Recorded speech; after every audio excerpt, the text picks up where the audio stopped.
Joining me now is Elad Strohmeyer, spokesperson for the Israeli embassy here in the United States. Thank you so much for coming on the show tonight. Given 500 Palestinian children were killed in the 2014 Gaza war, according to both the UN and human rights groups, how worried should we be tonight that Israel is about to launch another full-scale assault, maybe an invasion of Gaza?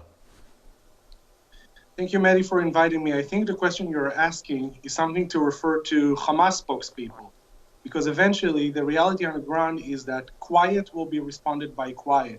If Hamas is going to continue threatening Israeli civilians, firing rockets indiscriminately towards Israeli towns, then we're going to be forced to respond and respond forcefully.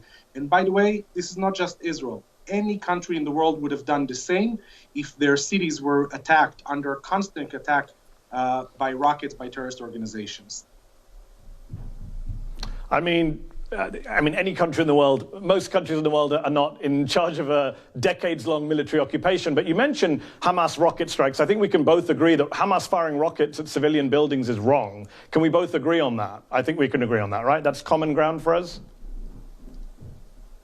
Hamas firing rockets at civilian population is totally wrong. There is fully agreement with us on that. Agreed. You got me on. We're 100%. We agree. And yet today you had a 13-story residential apartment building in Gaza targeted by the Israeli Air Force destroyed. How is that not anything other than a war crime, a deliberate attack on a civilian target? You know, I think it's actually very disfortunate that people are trying to equate the IDF response to Hamas as a terrorist organization. Israel acts in accordance with the international law. We target only Hamas targets, and every target that we're firing at is being chosen very carefully. We do that with accordance of international law in order to minimize civilian casualties and collateral damage. And you know what? We're the only country and the only organization, the only ones in the Middle East that actually care about international law. Hamas doesn't care. Palestinian Islamic Jihad doesn't care. And every loss of life is unfortunate. I agree 100%. You flattened. I mean, we don't have time to get into an argument about international law. Suffice to say that most human rights groups criticize Israel for violating human rights law, and they criticize Hamas. But you leveled an apartment building. I think you gave them a 1-hour warning to get out of the building. You think that's in line with humanitarian law to bomb a civilian apartment building in Gaza? You know, Hamas is using the Palestinians in Gaza as human shields. They're firing rockets at Israel from within centers of civilian population because they want to see these sites. They want to force Israel to respond and to see these sites. Now, also, Hamas and the Palestinian authorities are exaggerating with the numbers. You were mentioning earlier in your show about the casualties and the children that were killed, and you said that it was a result of IDF strikes. But we know for a fact that 6 of these children, for example, were killed because of Hamas rockets were misfired and fell in within Gaza Strip, and they killed the Palestinians. So I'm taking any report coming from just to be clear, I just want to be clear here, Elad. I just want us to be clear. Let's find common ground. Are we now saying, is your position, because I'm sure militant groups are listening in from across the world, is your position that apartment buildings are fair game if there's someone inside you don't like? Is that the position of the Israeli government tonight? You know, you say that you don't want to go into international law, but the question that you're asking is exactly a question of international law. It's a question of what is a legitimate target. It's a simple question. Are apartment buildings okay to bomb? Because I'm sure Hamas will say that. If it's a military target, then it's a legitimate strike. If Hamas is using the target in order to hide weapons, in order to use it as a commanding post, then it's a legitimate strike. But you said you don't want to go there, Okay, I mean, it was an apartment building with hundreds of families and you told them to leave, so you knew there were families in there. Gaza, of course, has erupted because of what's happened in East Jerusalem with the expulsions of Palestinian residents. Hold on, let me ask my question. Let me ask my question, then you can respond. Your government says what's happening in East Jerusalem is a private real estate dispute, even though under international law, the United Nations UN Resolution 478, which even Ronald Reagan didn't veto, makes it very clear that the world does not recognize Israel's occupation or annexation of East Jerusalem. In fact, UN officials said on Friday that your government could be guilty of possible war crimes in East Jerusalem under the Geneva Conventions as an occupier transferring its own population into occupied territory. You know, these lies being perpetuated toward Israel is old and they're not new. And the reality is that we're a law-abiding country. And right now, the dispute in Sheikh Jarrah, in East Jerusalem, is something that is being discussed in the Israeli courts. It's not yet totally decided. And what we have tried to do is actually to de-escalate the situation on the ground. And it was supposed to be discussed today in the Supreme Court, which is the highest abiding law in Israel. And we have asked the Supreme Court to postpone it because we wanted to de-escalate the tension on the ground. But the reality is this is not that's the Israeli... Everybody is trying to escalate the situation. The Palestinian Authority, Hamas, is igniting the situation and trying to prevent any solution to the problem on the ground. Okay, you made that point. You say you're a law-abiding country. I put UN Resolution 478 up on screen, passed in 1980, which the Reagan administration did not veto, which says that your occupation and annexation of East Jerusalem is illegal under international law. 14 UN Security Council members voted for it. That's not lies, that's international law. And Human Rights Watch, Bet Salem, which is an Israeli human rights group, they've all in recent months accused Israel for the first time of the crime of apartheid. And I know you vigorously reject that description, of the discrimination that Palestinians endure. But how would you describe these quotes from the Deputy Mayor of Jerusalem, Aria King, a settler leader who told the New York Times on Friday that these evictions are, quote, of course part of a wider strategy of installing layers of Jews, his words, throughout East Jerusalem.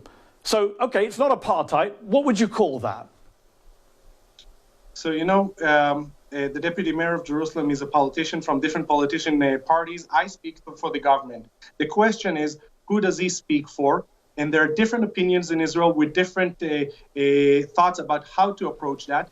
And the reality is that you're trying to make the Sheikh Jarrah a dispute of 5 families that needs to be resolved. I'm not undermining 5, 6 families that needs to be resolved is the core of the issue. And this is not the core of the issue.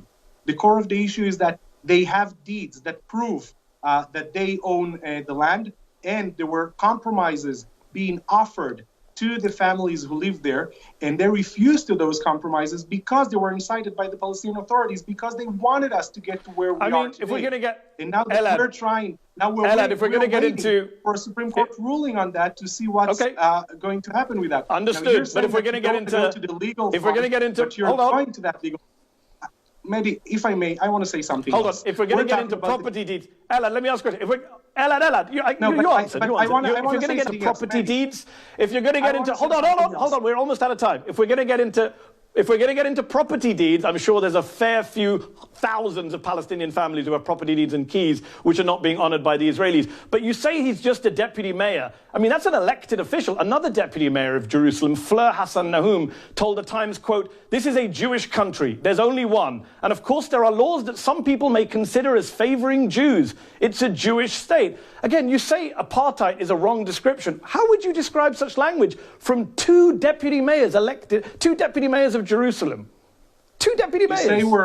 You say we don't have time, but you're taking what she said, for example, I assume, out of context. Because Israel is a Jewish state and is the national homeland of all Jews, but every minority and every group enjoy equal rights under the law. That's not what she said, Elad. She said some laws favor Jews. That's not what the quote says, Alan. She talks about some laws favoring Jews and says that's the right thing to do. Would you condemn that language? You say you don't speak for these deputy mayors. Would you, as an Israeli government official, condemn Israeli officials who talk about some laws favoring Jews, putting layers of Jews in East Jerusalem? You can condemn it tonight and say you don't speak for them. Would you? Mehdi, what I want to do is to condemn everyone who is trying to flare a very fragile and a very sensitive place. And this is what extremists from the right in Israel are trying to do, extremists from the right in the Palestinian Authority, extremists from the left. Everybody is trying to do that, and we need to try and find a way to de-escalate that. The Israeli government has done everything that we can to de-escalate it in act of Ramadan, in act of Jerusalem Day, and right now we're falling to all the lies.